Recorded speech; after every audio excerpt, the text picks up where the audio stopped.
মোঘল আমলে সবচেয়ে জনপ্রিয় খাবার ছিল বিরিয়ানি। তবে বিরিয়ানির জন্ম কীভাবে বা মেনুর স্রষ্টাকে তা নিয়ে যথেষ্ট মতভেদ আছে। কারণ বৈদিক যুগেও ঘি, সুগন্ধি মশলা, চাল ও মহিষের মাংস মিশ্রিত খাবারের কথা বর্ণিত আছে। তখন এ খাবার খাওয়া হতো ক্ষত্রিয় বংশে।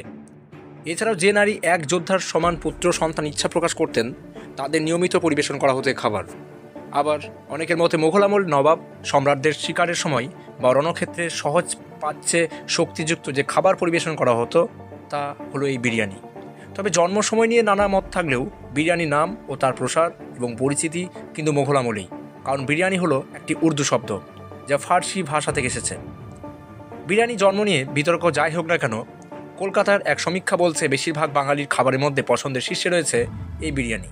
আর তা দিল্লি, লখনৌ হয়ে প্রবেশ করেছিল কলকাতায়। কলকাতার বিরিয়ানি বলতে যা বোঝায় তার স্বাদ এবং আলুর আগমন ঘটে নবাব ওয়াজিদ আলীর হাত ধরেই। আওয়াধের শেষ নবাব ছিলেন ওয়াজেদ আলী শাহ। তিনি ছিলেন একজন সঙ্গীত এবং কবিতাপ্রেমী।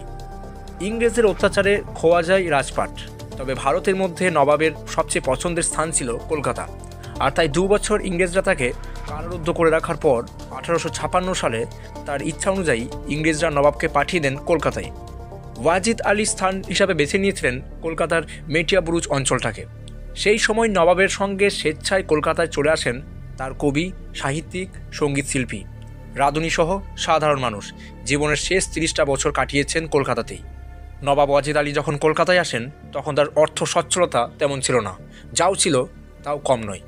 কিন্তু কথায় বলে বসে খেলে রাজার ধনও শেষ হয়, এমনি অবস্থা কিন্তু হয়েছিল নবাবের। ফলে বেশি দিন মাংস সহযোগে বিরিয়ানি খাওয়াতে পারেননি কলকাতাবাসীকে। তাই বিরিয়ানিতে মাংসের পরিবর্তে যোগ হয় আলু। সে সময় আলু আজকের মতো এত সহজলভ্য ছিল না। পর্তুগিজদের হাত ধরে কলকাতায় আসা আলুর দাম ছিল বেশি। সে যুগে আলুর মানেই ছিল এলিট লেভেলের সবজি, কিন্তু মাংসের তুলনায় খরচ কম পড়ত। সে যাই হোক, কিছুটা খরচ বাঁচাতে এবং সেই সঙ্গে বিরিয়ানির পরিমাণ বাড়াতে আলুর ব্যবহার শুরু হয়। ওয়াজিদ আলী শাহের সেই বিরিয়ানির ধারা এখনও বয়ে নিয়ে চলেছে শহর কলকাতা। বিরিয়ানির হাঁড়িতে মোড়া লাল কাপড়, দূর থেকেই সংকেত মেলে শহর কোন দোকানে আছে বিরিয়ানি।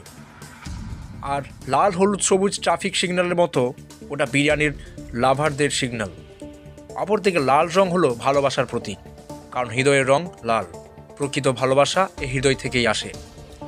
সম্রাট হুমায়ুন ছিলেন পারস্য সংস্কৃতি দ্বারা প্রভাবিত। রাজপাট হারিয়ে সম্রাট হুমায়ুন ইরানে আশ্রয় নিয়েছেন। তখন তাকে পারস্য সম্রাট লাল গালিচা বা রেড কার্পেটে উষ্ণ অভ্যর্থনা জানিয়েছিলেন। ইরানের খাদ্য পরিবেশনের রীতি অনুযায়ী রূপার পাত্রে খাবার আনা হয় লাল কাপড় দিয়ে ঢেকে, যা পরে মোঘল আমলেও চালু হয়েছিল।